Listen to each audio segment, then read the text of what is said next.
అందరికీ నమస్తే. మనము ఇంతకుముందు ఎలక్ట్రో హోమియోపతి ఏంటైంది, అసలు అది ఎట్లా పనిచేస్తుంది అనే విషయం తెలుసుకున్నాం. ప్రస్తుత జీవన విధానంలో ఇప్పుడు ప్రతి ఒక్కరికి చిన్నవాళ్ళ నుంచి పెద్దవాళ్ళ వరకు కిడ్నీలలో రాళ్ళు రావడం. ఈ కిడ్నీలలో రాళ్ళు ఎందుకైతాయి, అది ఎట్లా తగ్గించుకోవచ్చు, ఆహార విధానం ఏంది, దానికి సరి అయినటువంటి ట్రీట్మెంట్ ఎట్లుంటుందో తెలుసుకోవడానికి మనం ఈరోజు డాక్టర్ గంగాధర్ సార్ గారితో మాట్లాడాలి. సార్ నమస్తే. నమస్కారం అండి. సార్, ఇప్పుడు ప్రస్తుతం ఈ బీపీ, షుగరు, థైరాయిడ్ ఇట్లాంటి సమస్యలతో పాటు ఎక్కువ మందికి ప్రస్తుతం కిడ్నీలలో రాళ్ళు ఎక్కువ అవుతున్నాయి. అది ఎందువల్ల అవుతున్నాయి?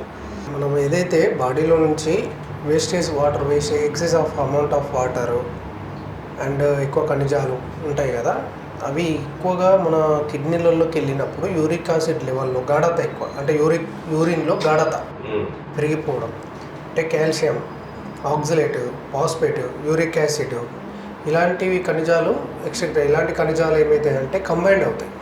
సో కంబైండ్ అన్నప్పుడు క్రిస్టల్స్ అనేవి ఫామ్ అవుతాయి. ఆ క్రిస్టల్స్ ఫామ్ అయినప్పుడు కొన్ని రోజులకో, కొన్ని వారాలకో, కొన్ని నెలలకో స్టోన్స్గా ఫామ్ అయిపోతాయి, అంటే లార్జ్ పెరిగిపోతూ ఉంటాయి. సో దీనివల్ల ఏమవుతుంది, మనకి ఆ కిడ్నీ నుంచి ఆ ఫ్లో, యూరిన్ ఫ్లో ఉంటుంది కదా, ఆ యూరిన్ ఫ్లోకి బయటకు వచ్చినప్పుడు ర్యాపిడ్ జరుగుతుంది. ఏదైతే రెనాల్ నుంచి బయటకు వస్తుంది కదా యూరేటస్కి, సో వచ్చినప్పుడు ర్యాపిడ్ అనేది జరిగినప్పుడు ఏదైతే కిడ్నీలో ఉండే సెన్సరీ నర్వస్ సిస్టమ్ ఉంటుందో అది యాక్టివేట్ అయ్యి పెయిన్గా, నాజియా, వామిటింగ్ అంటే వాంతులు కావడం కానీ, నొప్పి రావడం కానీ, దాని కదలిక వల్ల అది తిరగడం వల్ల ఇవన్నీ వస్తాయి. అది వెళ్ళిపోవాలి కదా. అంటే ఇప్పుడు ఏమవుతుందంటే మన ఆ కిడ్నీ యొక్క సైజుని బట్టి ఆ కిడ్నీలో ఉన్న రాయి కొంచెం ఆ ఫ్లోకి కిందికి వస్తుంది. కిందికి వచ్చినప్పుడు ఆ గోడలకి తగులుతుంది కదా, దానివల్ల ఏవైతే సెన్సరీ న్యూరాన్స్ ఉంటాయో, సెన్సరీ నర్వ్స్ ఉంటాయో అది యాక్టివేట్ అయ్యి, అంటే సెన్సరీ నర్వ్స్కి ఆ పెయిన్ పెయిన్ రిసెప్టర్స్ వెళ్ళేసి వామిటింగ్, పెయిన్ రావడము, కొంచెం అంటే మనం చెప్పుకోవాలనుకుంటే రాకపోవడం వల్ల కొంచెం యూరిన్లో కూడా బ్లడ్ లాంటి పార్టికల్స్ రావడము, వామిటింగ్ కావడము, కొంచెం తల తిప్పినట్లు కావడము, పెయిన్స్ ఎక్కువగా రావడము, కొందరికి బ్యాక్ పెయిన్, నాకేం ప్రాబ్లం లేదు బ్యాక్ పెయిన్ వస్తుంది అని చెప్పి అంటారు. సో ఇలాంటివి రావడం అనేవి జరుగుతూ ఉంటాయి. ఇది ఎన్ని రకాలు ఉంటుంది? కామన్గా అయితే 3 రకాలుగా కిడ్నీ స్టోన్స్ ఉంటాయి. సో ఏంటి అంటే కాల్షియం ఆక్సలేట్ అనే స్టోన్ ఒకటి, calcium phosphate, magnesium, ammonium phosphate అనే స్టోన్ ఒకటి ఉంటుంది. సో మేజర్గా ఇప్పుడు అందరికీ 80% మన అందరికీ నార్మల్గా అయ్యేది ఏంటంటే కాల్షియం ఆక్సలేట్. సో ఈ స్టోన్ వచ్చేసి ఏమవుతుందంటే మనం హై అమౌంట్ ఆఫ్ కాల్షియం కానీ, హై అమౌంట్ ఆఫ్ మెడిటేషన్ తీసుకోవడం కానీ, లైఫ్ స్టైల్ అంటే బయట ఎక్కువగా ఫుడ్ హ్యాబిట్స్ కానీ, వాటర్ సరిగా తీసుకోకపోవడం కానీ, కలుషితమైన నీళ్లు తీసుకోవడం కానీ అలాంటివి చేసినప్పుడు ఈ స్టోన్స్ అనేటివి ఫామ్ అయిపోతూ ఉంటాయి. సో ఇంకోటి ఇప్పుడు మనం ఇంకోటి చెప్పినాం కదా, కాల్షియం ఫాస్ఫేట్ అనేది, ఈ స్టోన్ ఏమవుతుందంటే high amount of uric acid foods తీసుకున్నప్పుడు, అంటే మన బాడీలో ఈ యూరిక్ యాసిడ్ ఎక్కువైపోయినప్పుడు అంటే ఎక్కడి నుంచి ఫిల్టర్ అవ్వాలి, మళ్ళీ కిడ్నీ నుంచే ఫిల్టర్ అవ్వాలి. సో అమౌంట్ అంతా వచ్చేసి యూరిన్లో స్టోర్ అయిపోతుంది కదా. సో ఇప్పుడు చెప్పుకున్నాను అది బైండ్స్, ఏదైతే calcium, phosphate, oxalate and uric acid ఇవన్నీ చెప్పుకున్నాం కదా, ఇవన్నీ బైండ్ అయిపోయి అంటే ఒకదానికి ఒకటి కలిసిపోయి స్టోన్స్ ఫామ్ అవ్వాలి, అంటే లేయర్స్ స్టోన్స్ ఫామ్ అయిపోతాయి.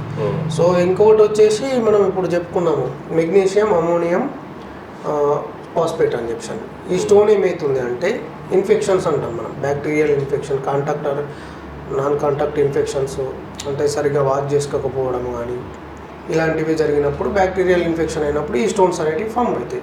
అంటే ఇప్పుడు మనం తినే ఫుడ్ హ్యాబిట్స్, నీళ్లు సరిగ్గా తాగకపోవడం, అంటే నీళ్లు జనరల్గా ఇప్పుడు అందరు దాదాపు ఫిల్టర్ వాటరే వాడుతున్నారు, మరి అసలు ఇవన్నీ కావద్దు కదా. ఫిల్టర్ వాటర్ వాడుతున్నారు, మంచి నీళ్ళే వాడుతున్నారు, ఓకే, బట్ కానీ బాడీకి తగ్గంత వాటర్ అయితే తీసుకోవాలి కదా. సో బాడీకి తగ్గంత వాటర్ తీసుకోవాలి. ఏం చేస్తున్నారంటే ఇప్పుడు లైఫ్ స్టైల్ చేంజ్ చేసినాం. ముందులాగా వైటమిన్స్ ఎక్కువ తీసుకోవడం, కార్బోహైడ్రేట్స్ ఎక్కువ తీసుకోవడం మానేసి ఎక్కువ ప్రోటీన్స్ ఎక్కువ తీసుకుంటాం, దానికి తగ్గ వాటర్ తీసుకోవట్లేదు. సో మిగిలిపోయిందంతా కంపల్సరీ అయితే బాడీలో ఉన్నది అయితే బయటకు వెళ్ళాల్సింది ఏదో ఒక రకంగా. సో బ్లడ్లో ఉన్నది ఏదైతే ఉందో అది కంపల్సరీ కిడ్నీల నుంచి ఫిల్టర్ అయ్యి వెళ్ళిపోవాలి. సో అది వెళ్ళే టైంలో గాఢత అనేది పెరిగిపోతుంది కదా యూరిన్లో. మనం ఎక్కువ వాటర్ తీసుకుంటే ఆ గాఢత తగ్గి స్టోన్స్ అనేటివి లేయర్లుగా బయటకు వెళ్ళిపోతాయి కరిగేసి. మనం అలా చేయకుండా అమౌంట్ ఆఫ్ ఫుడ్ అమౌంట్ ఎక్కువ తీసుకుంటున్నాం, వాటర్ అమౌంట్ తక్కువ తీసుకుంటున్నాం. దీనివల్ల ఎక్కువ ప్రాబ్లమ్స్ అనేటివి, ఎక్కువ స్టోన్స్ అనేటివి ఫామ్ అవుతున్నాయి.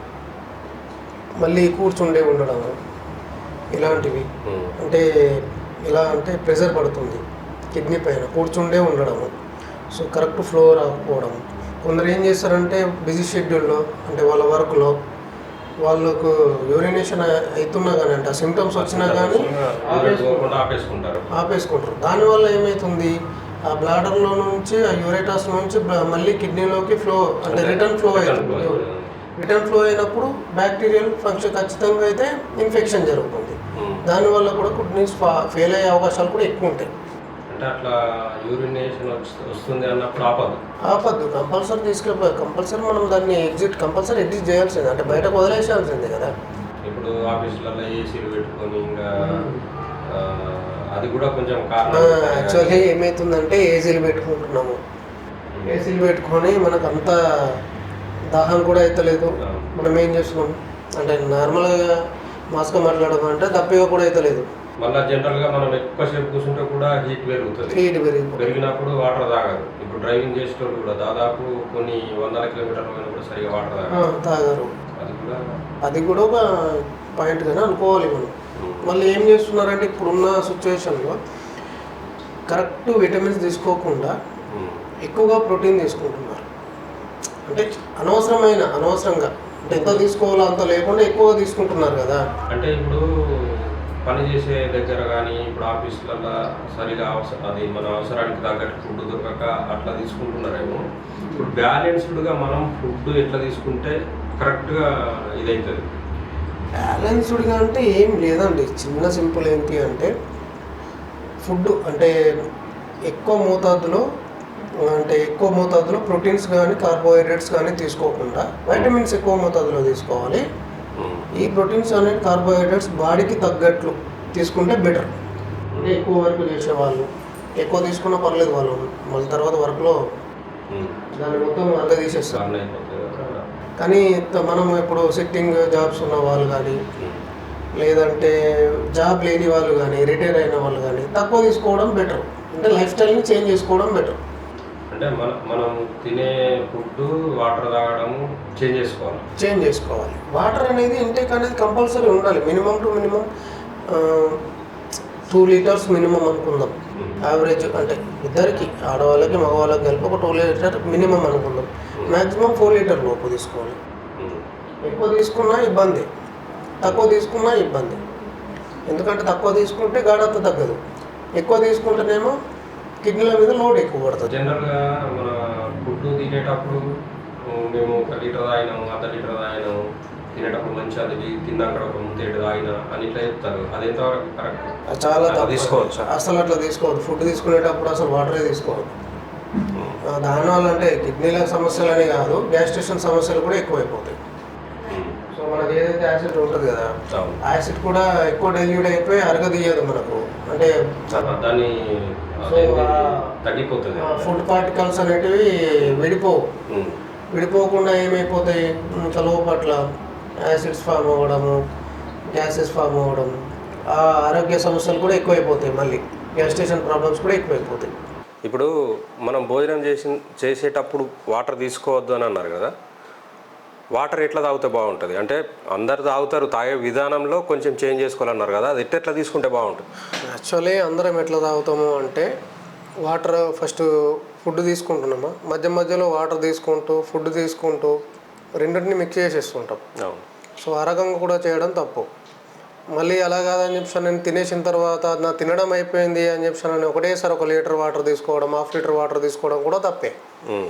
ఎందుకంటే దానికి కొంచెం టైం ఇవ్వాలి. యాసిడ్స్కి కంపల్సరీ కొంచెం టైం ఇవ్వాలి. వాటితో ఫుడ్లో కలిసిపోయి మిక్సప్ అయ్యి ఆ బ్రేక్ వేసే వరకు అంతా కొంచెం అన్న 1 అరగంట అన్న టైం ఇవ్వాలి. ఒక 1/2 అవర్ తర్వాత మనం వాటర్ తీసుకుంటే ఏమవుతుంది అంటే దానికి ఒక టైం ఇచ్చిన వాళ్ళం అవుతాం. అంటే ఇప్పుడు అది రసాలు అనేటివి డైల్యూట్ కాకుండా, రసాలు అనేటివి ఏమవుతుందంటే మనం ఎట్లా అంటాం, కల్తీ కావాలి.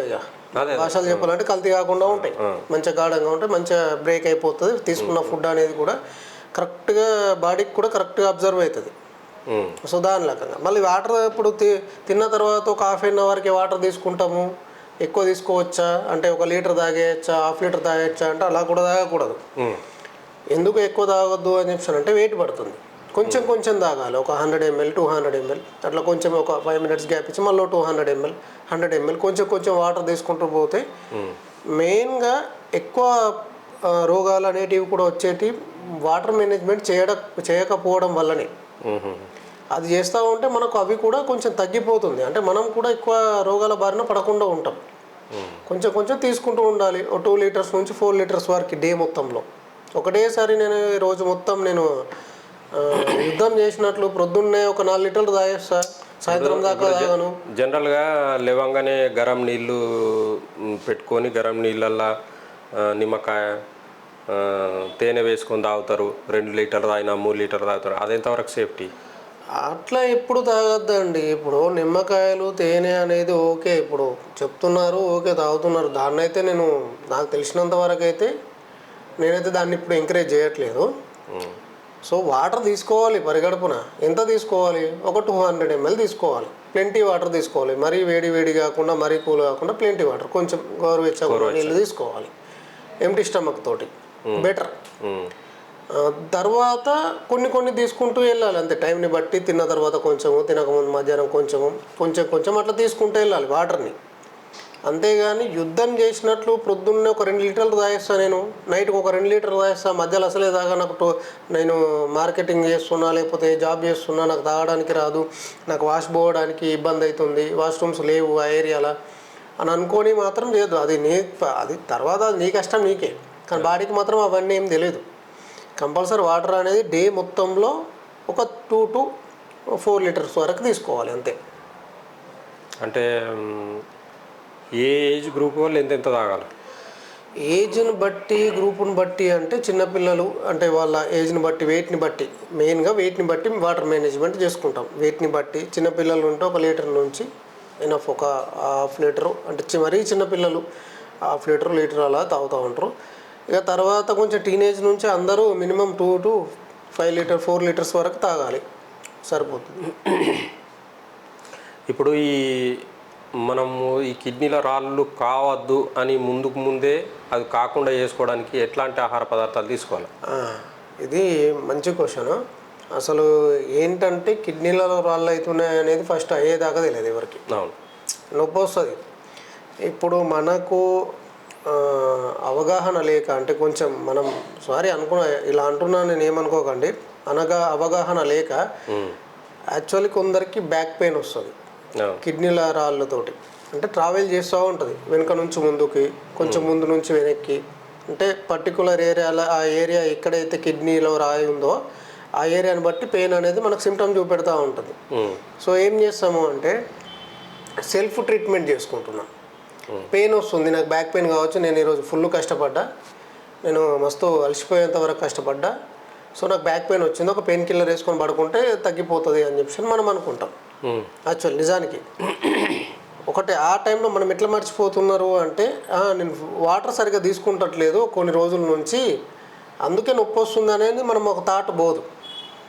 ఎప్పుడు పని చేసినా నాకు నడుము నొస్తుందని థాట్ పోతాం. కానీ ఆ టైంలో అయిపోవాలని, నేను వర్క్ తొందరగా అయిపోవాలని చెప్పి నా వాటర్ తీసుకోకుండా కొందరు పని చేసుకుంటూ ఉంటారు కదా, ఆ థాట్ రాదు. వాళ్ళు రాకుండా ఏం చేస్తారు, పెయిన్ కిల్లర్ వేసుకొని పడుకుంటారు, హ్యాపీగా తినేస్తారు, పడుకుంటారు, అయిపోతుంది వాళ్ళకి. ఆ రోజు మట్టానికి నొప్పి ఉండదు. సో లోపట్ల ఆ స్టోన్ ఏదైతే ఉందో గ్రోత్ అవుతూనే ఉంటుంది. ఎప్పుడు మనకు బయటకు వస్తుంది, విపరీతంగా పెయిన్ కిల్లర్ వేసుకున్నా తగ్గుతలేదు అనే టైంకి అల్ట్రాసౌండ్, ఇప్పుడు ఈహెచ్ డాక్టరో అలోపతి డాక్టరో ఆయుర్వేద డాక్టర్ దగ్గరకు పోతే నీకు రాళ్ళు ఉన్నాయని చెప్పడానికి కూడా లేదబ్బా. ఇప్పుడు చెప్పినా కానీ నమ్మరు జనాలు. సో అల్ట్రాసౌండ్ తీపిస్తే, ఎక్స్రేను అల్ట్రాసౌండ్ తీస్తే దాంట్లో అప్పుడు కనిపించినప్పుడు అప్పుడు ఏం చేయాలో ఆలోచించి అప్పుడు వాటర్ తాగడం చాలు చేస్తారు. అప్పుడు చాలు చేస్తే అంతే, అప్పటికే అది ఆల్రెడీ ఫామ్ అయి ఉంటుంది కాబట్టి ఓకే చిన్న సైజు ఉంటే ఓకే, వాటర్లో ఎక్కువ వాటర్ తీసుకుంటే వెళ్ళిపోతుంది ఓకే. అదే పెద్ద సైజు పెరిగింది అనుకో, more than 3 mm, more than 6-5 mm పెరిగింది అనుకో, లేడీస్కి అయితే కొంచెం ఓకే, యూరిత్ర పెద్దగా ఉంటుంది కొంచెం ఓకే, వాళ్ళకు తొందరగా వెళ్ళిపోతుంది అనుకుందాం. అయినా కానీ మోర్ దెన్ 5 mm ఉంటే కష్టం అయిపోతుంది. సో దానికి మళ్ళీ ఏం చేస్తాము, మెడిటేషన్స్ అలాంటివి చేసుకుంటూ, అది కాకపోతే అల్ట్రాసౌండ్స్ సర్జరీసు అలాంటివి అన్నీ కావాల్సి వస్తాయి, స్టోన్ ఎక్కువ పెద్దగా పెరగడం వల్ల. మరి అవి అదే నేను అడిగింది అదే, ఇప్పుడు అట్లా కాకుండా ముందు జాగ్రత్తలా ఏ ఫుడ్ తీసుకుంటే మనకు కరెక్ట్ ఉంటుంది? స్టోన్ అయిన దాకైతే ఎవరికి తెలియదు. అయిన వాళ్ళైతే ఏం చేయాలంటే ఎక్కువ కాల్షియం తీసుకోకపోవడం, ఎక్కువ ఫాస్ఫేట్ తీసుకోకపోవడం మంచిది. అంటే ఆలు, స్పినాచ్ అంటే మన పాలకూర, టమాటో ఇలాంటివి కొంచెం తగ్గించుకోవడం మంచిది. బీఫ్ కూడా అంటే మటన్ ఏ మటన్ అయినా కానీ, అంటే యూరిక్ యాసిడ్ లెవెల్స్ ఎక్కువ ఉండే మీట్ ఏదైనా కానీ కొంచెం తగ్గించుకోవడం మంచిది.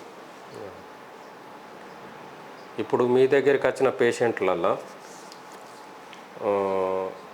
ఎంత సైజు వరకు వచ్చిర్రు?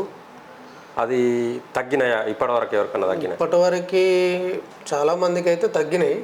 లార్జెస్ట్ అంటే ఇప్పుడు నాకున్న పేషెంట్లో లార్జెస్ట్ అంటే ఒక అమృత అనే పేషెంట్ ఉంటారు వాళ్ళు. సో ఇలానే ఒక పేషెంట్ తీసుకొని వచ్చిండు, ఇలానే సిఆర్పి దారుణంగా పెరిగిపోయి కిడ్నీ ఫెయిల్యూర్ అవుతుంది అని కీళ్ళవాతం వచ్చింది ఆ పేషెంట్కి. సో కొంచెం యంగర్ కాబట్టి కొంచెం నేను చెప్పలేకపోతున్నా.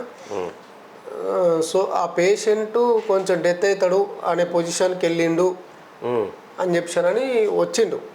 వాళ్ళ రిలేటివ్స్ కూడా ఇప్పుడు తర్వాత వాళ్ళ రిలేటివ్స్ వస్తున్నారు కదా మన దగ్గరికి పేషెంట్స్, ఆయనకు తగ్గడం చూసి వాళ్ళు అంటున్నారు, సార్ ఆయన డెత్ అయిపోతారు అనుకున్నారు, బతికిండు అని చెప్పానండి. ఆయనకి చాలా చేంజ్ అయిపోయింది అని చెప్పి ఈ అమృత అనే పేషెంట్ని లాస్ట్గా ఫైనల్ స్టేజ్ అందరూ డాక్టర్స్ చెప్పేసారు ఒక 6 months 1 year ఎనఫ్ అని చెప్పాను. మన దగ్గరకు వచ్చిన తర్వాత కూడా నేను కూడా కొంచెం ఆ పొజిషన్లోనే అనిపించింది తనని చూస్తే. కిడ్నీ స్టోన్స్ 2 కిడ్నీలలో, ఒక్కో కిడ్నీలో ఈచ్ కిడ్నీలో 10 స్టోన్స్ ఉన్నాయి. లార్జెస్ట్ అంటే పెద్ద స్టోన్ వచ్చేసి 41 mm బాగా ఈ సైజులో, స్మాలెస్ట్ స్టోన్ వచ్చి 22 mm 10 రాళ్ళల్లో. ఇంకా మినిమం చిన్న రాళ్ళు ఇంకెక్కువ ఉన్నాయి 2 కిడ్నీలలో. అసలు మరి అంతగానం పెరిగిందాక ఆమెకు సిమ్టమ్స్ ఏం రాలేవా? ఆమె పెయిన్ కిల్లర్స్ వాడింది, నడుము వస్తుంది. ఇప్పుడు చెప్పాను మీకు ఐడియా ఉందా? పని చేసిన వాళ్ళు ఏం చేస్తారంటే నడుము వస్తుందని పెయిన్ కిల్లర్లు వేసుకుంటూ రెస్ట్ తీసేసుకుంటారు అంతే. ఆమెకి ఏమైందంటే పెయిన్ కిల్లర్స్ వాడింది, నొప్పి లేస్తున్నప్పుడల్లా పెయిన్ కిల్లర్స్ వాడింది. దానివల్ల ఆమెకు కొత్త ఆఫర్ వచ్చింది, buy 1 get 1 అనుకుంటూ వస్తుంది కదా. buy 1 get 1లో kidney stones, kidney problems, nephrons problems plus piles. ఇది ఒక్క జామ్ అవడం వల్ల ఇవన్నీ అటాక్ అయిపోయినాయి. లాస్ట్కి వచ్చేసి తిరిగేసి పాపం తనకి ఎవరేం చేయగలుగుతారు? సిఆర్పి దారుణంగా పెరిగిపోయింది, క్రియేటినిన్ దారుణంగా పెరిగిపోయింది. ఇప్పుడు భయపడతారు కదా, ఎవరేం చేయగలుగుతారు? సర్జరీ కూడా కష్టమే, సో ఎవరు చేయలేరు. సో నేను కూడా అంతా వాళ్ళకు ముందుగా అని చెప్పి కౌన్సిలింగ్ ఇచ్చి తర్వాత ట్రీట్మెంట్ స్టార్ట్ చేసినాము. దెన్ నెక్స్ట్ మనకు ఒక జస్ట్ ఓన్లీ 1.5 month ట్రీట్మెంట్ తర్వాత 1.5 month ట్రీట్మెంట్ తర్వాత 8 to 7 mm స్టోన్ ఒక కిడ్నీలో, ఇంకో కిడ్నీలో 12 to 13 mm. సో ఆ రేంజ్లో చేంజ్ అయిపోయింది. కిడ్నీ సైజ్ కూడా సింక్ అయిపోయింది, కిడ్నీ సైజ్ కూడా కొంచెం పెరిగింది. Then after not and only మెడిసినే ఉండదు, మనం ఖచ్చితంగా డైట్ కూడా చేంజ్ చేయాలి. అంటే మీరు చెప్పే పద్ధతిలో వాళ్ళు ఫుడ్ అట్లనే తినాలి, మళ్ళీ మెడిసిన్ కూడా అట్లనే వాడాలి కంపల్సరీ. ఇప్పుడు జనరల్గా ఏం చేస్తారు అంటే యాక్చువల్లీ ఆ కిడ్నీ స్టోన్స్ అయినాయి అంటే మాత్రం వామిటింగ్ అవుతుంది, ఫుడ్ కూడా పోదు, డైజెషన్ కూడా సరిగ్గా కాదు. వాళ్ళు చేసే నెగ్లిజెన్సీ ఏంటి అంటే మందులు వాడతాం కానీ మేము కరెక్ట్గా ఫుడ్ తీసుకోము అని చెప్పానని అట్లా నెగ్లిజెన్సీ చేస్తారు. అట్లా నెగ్లిజెన్సీ చేయడం వల్ల ఏమవుతుంది, లోపట్ల అనేటివి టిష్యూస్ రిపేర్ కావు ఫుడ్ తీసుకోకపోతే. రిపేర్ కాకపోయేసరికి అంటే మనకు ఏదైతే మెడిసిన్ ఉందో మీకు ఒకసారి చెప్పినాను స్టార్టింగ్లోనే, మనం ఎలక్ట్రోహోమియో అంటే ఏంది ఇంట్రడ్యూస్ ఇచ్చినప్పుడు చెప్పినాం, మన మెడిసిన్స్ అనేటివి బ్లడ్ని, శోషరసాన్ని క్లీన్ చేస్తాయని. సో దాన్ని అట్లా క్లీన్ చేసినప్పుడు దీనికి మనకు ఏదైతే మెడిసిన్స్ ఉందో కొంచెం సపోర్ట్ అయితే కావాలి కదా. అట్లా మనం చెప్పిన ఏదైతే ఈ డైట్ ఉందో దాన్ని ఫాలో అవ్వకుంటూ వెళ్తే కంపల్సరీ రిజల్ట్ అనేది కనిపిస్తుంది. ఎగ్జాంపుల్ ఎవరో కాదు, ఆమెనే ఉంది. ఇప్పుడు చిన్న చిన్న స్టోన్స్ అంటే ఎంతో చూపెట్టచ్చు, చిన్న చిన్న స్టోన్స్ ఎందరియో పడిపోయినాయి. సో ఈమెది కరగడం అనేది ఇంపాసిబుల్ అనేది కూడా పాసిబుల్ అయింది ఎలక్ట్రో హోమియోతోటి. అంటే జనరల్గా హోమియోపతి వాడినా కూడా మన ఆయుర్వేదిక్ వాడినా కూడా తగ్గాయి అనేది ఉన్నది పబ్లిక్లా. అస్సలు కాదండి. ఆయుర్వేద వాడినా హోమియోపతి వాడినా తగ్గుతుంది. వాళ్ళకు పేషెన్సీ అనేది ఉండాలి.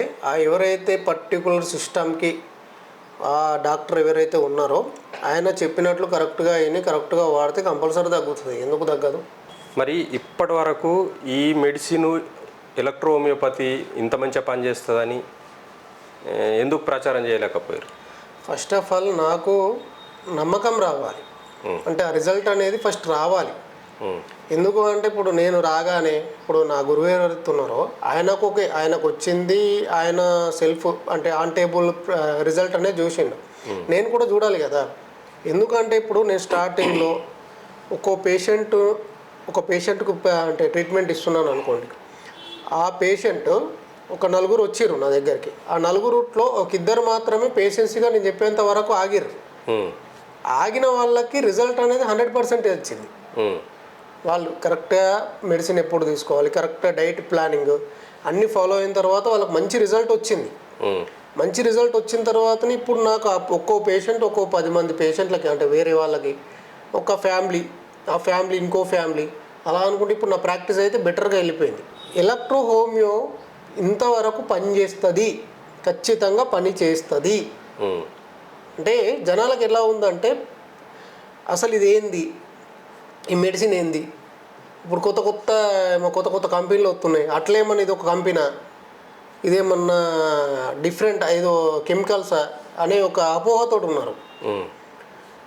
దాన్ని పోగొట్టడానికి మాత్రమే, అంటే ఇది సేఫెస్ట్ మెడిసిన్, అసలు ఎలాంటి సైడ్ ఎఫెక్ట్ ఉండకుండా ఏది ఉండకుండా మీరు మెడిసిన్ తీసుకుంటున్నారు అనే ఒక ఆలోచన లేకుండా ఉండాలి అని తెలియడానికి, జనాలకు తెలియడానికే నేను ఇప్పుడు ఇంటర్వ్యూ ఇవ్వడం.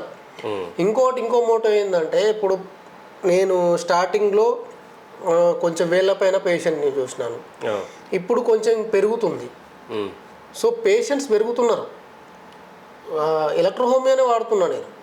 అంటే ఎక్కువ పేషెంట్స్ వస్తే కూడా టైం ఇవ్వలేమో కావచ్చు అనే ఒక ఆలోచన వచ్చింది. ఇంకా ఉన్న ఎలక్ట్రో హోమియో డాక్టర్స్ అయితే చాలా మంది ఉన్నారు కదా, వాళ్ళు కూడా ఇప్పుడు నేను కొందరు మోటివేట్ చేసుకుంటూ ఒక 2-3 అయితే బయటకు తీసుకొచ్చిన, వాళ్ళు చేస్తున్నారు ప్రాక్టీస్, వాళ్ళు కూడా హ్యాపీగా సాటిస్ఫై అయిపోయారు. అట్లా ఇంకా కొందరు వస్తే పేషెంట్స్కి కూడా తెలుస్తుంది వాట్ ఈజ్ ఎలక్ట్రో హోమియో అంటే ఏంది, అసలు ఎంత మంచి రిజల్ట్ ఉంటుంది అనేది తెలుస్తుంది. ఒక్కసారి వాడతారా వాళ్ళు మెడిసిన్ వాడిన తర్వాత ఒక 1 మంత్ యూజ్ చేసిన తర్వాత వాళ్ళే ఎలక్ట్రో హోమియోకి కన్వర్ట్ అయిన వాళ్ళని చాలామందిని చూసిన. ఒక ఫ్యామిలీ నుంచి ఒక పేషెంట్ వచ్చిందంటే ఫ్యామిలీ మొత్తం కన్వర్ట్ అవ్వడాన్ని కూడా చూసినాను నేను. మీకు అంతా అంటే ఒకవేళ డౌట్స్ ఉంటే నా పేషెంట్స్ నేను చెప్పినంత వినేసి వాడిన పేషెంట్స్ ఎవరైతే ఉన్నారో వాళ్ళు వస్తారు, వాళ్ళకి మీకు అడ్రస్ ఇస్తా, వాళ్ళకి మీ నెంబర్స్ ఇస్తా, వాళ్ళు వచ్చినప్పుడు మీకు ఇన్ఫామ్ చేస్తా. మీరు కంపల్సరీగా వాళ్ళని అడిగి ఎంక్వైరీ చేసుకోండి, అసలు ఎలక్ట్రో హోమియో ఎట్లా పనిచేస్తుంది అనేది తెలుస్తుంది. ఇప్పుడు కొందరు కొన్ని అనుభవిస్తే కానీ తెలియదు.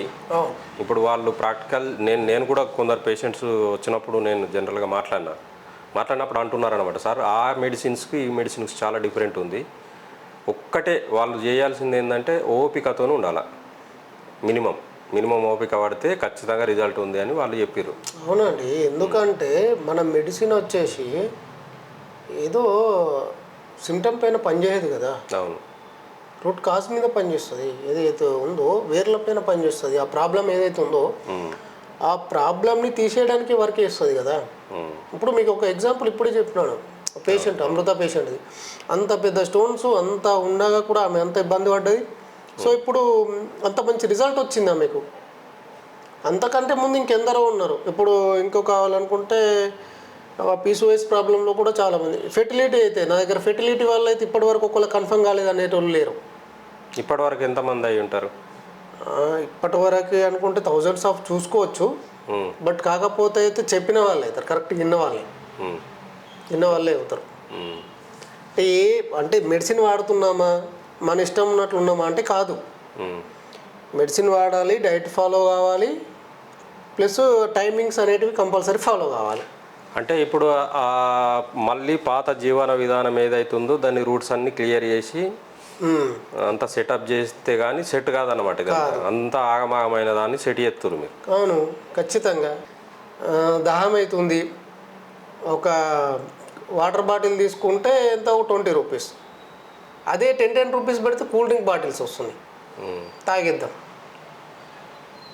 అంటే 20 రూపీస్ వేస్ట్ చేసే బదులు ఎందుకు ఇంట్లో తాగుతాం కదా అని చెప్పి 10 రూపీస్. అట్లా కూల్ డ్రింక్ తాగడం వల్ల మన లైఫ్ స్టైల్ మొత్తం చేంజ్ అయిపోతుంది. అవునా? కార్బన్ సోడాల్స్ వాడడం ఎందుకు, ఎక్కువ షుగరీ ఫుడ్ ఎక్కువ తీసేసుకుంటున్నాం, లార్జ్ అమౌంట్ ఎక్కువ తీసేసుకుంటున్నాం మనం, మన బాడీకి సరిపోయే దానికంటే ఎక్కువ అమౌంట్ తీసుకుంటున్నాం. దానివల్ల మన మెటబాలిజం ఏంది పోతుంది, మన ఏదైతే లైఫ్ స్టైల్ మొత్తం చేంజ్ చేసుకోవడం వల్ల మన బాడీ అనేది షెడ్కి వెళ్ళిపోతుంది. ఇక తర్వాత ఎక్కడి నుంచి పుడతారు పిల్లలు, ఏముంది లోపట్ల ఏముందని పుడతారు. ఇంతకుముందు ఏదన్నా పండుగలు వస్తే ఏదో వస్తే ఇంట్లోనో ఏవో స్నాక్స్ చేసుకొని తినేవాళ్ళము. ఆ స్నాక్స్ కూడా చేసుకోవడానికి తీరిక లేకుండా బయటకు వెళ్ళి కొనుకొచ్చుకొని తింటున్నాం. ఆడ ఏ ఆయిల్ వాడుతుండదు లేదు, ఏం వాడుతుండదు లేదు. అన్నీ హోమ్లీ ఫుడ్ అనుకుంటే అన్నీ పెట్టారు కదా, ఇంకా అన్నీ నడుస్తాయి కామన్గా. ఇప్పుడు ఉన్న హడావిడి ప్రపంచానికి అవన్నీ ఇప్పుడు తప్పదిగా. ఒక ఎగ్జాంపుల్, ఒక జాబ్ చేసి 1 లక్ష రూపాయలు సంపాదిస్తున్నావు నెలకి, అవునా? నీ బాడీకి నువ్వే టైం ఇస్తలేవు. నీ బాడీకి కరెక్ట్గా నువ్వు కూర్చొని ఒక ఏదో సంథింగ్ సిట్టింగ్ జాబ్ చేస్తున్నావు, కూర్చుంటున్నావు, రోజుకో 12 గంటలు కూర్చుంటున్నావు, సిస్టమ్ ముంగట ఒత్తుతున్నావు, వెళ్తున్నావు, వచ్చేస్తున్నావు. లోపట్ల ఏం పోతున్నాయి, ఏం అరుగుతున్నాయి, అసలు నీకు ఏమవుతుంది అనేది చూసుకుంటున్నావా? లేదు కదా. తర్వాత నువ్వు బాధపడే బదులు ఫస్ట్ నీ బాడీ నువ్వు చూసుకొని దీని తర్వాత అప్పుడు ఆలోచించు. సరే, ఇప్పుడు మనం తీసుకునే ఫుడ్లా ఎక్కువ విటమిన్స్, మినరల్స్ ఎక్కువ ఏ ఫుడ్లా వస్తాయి అంటే ఏం తింటే వస్తాయి? All veg. ఓకే, వెజిటేబుల్స్ ఎక్కువ తీసుకోవాలి, వైటమిన్స్ వస్తాయి. ప్రోటీన్ కావాలి అని అనుకుంటే తినొచ్చు లిమిట్కో మనము నాన్ వెజ్ తినొచ్చు, పప్పులు తినొచ్చు, ప్రోటీన్ కావాలంటే వస్తాయి. ఓకేనా? దెన్ నెక్స్ట్ వచ్చేసి మనము ఎక్కువగా మనం ఒక అపోహ ఉంది, రైస్ తింటే షుగర్ వస్తుంది, రైస్ తింటే షుగర్ వస్తుంది అంటే లిమిట్లో తింటే ఎందుకు వస్తుంది అది? ఇప్పుడు బ్రెయిన్ పని చేయాలన్నా కానీ గ్లూకోజ్ కావాలి కదా, ఎందుకు వస్తుంది? కొంచెంగా అంటే లిమిట్లో, కర్రీ కొంచెం ఎక్కువ, రైస్ కొంచెం తక్కువ తిందాం,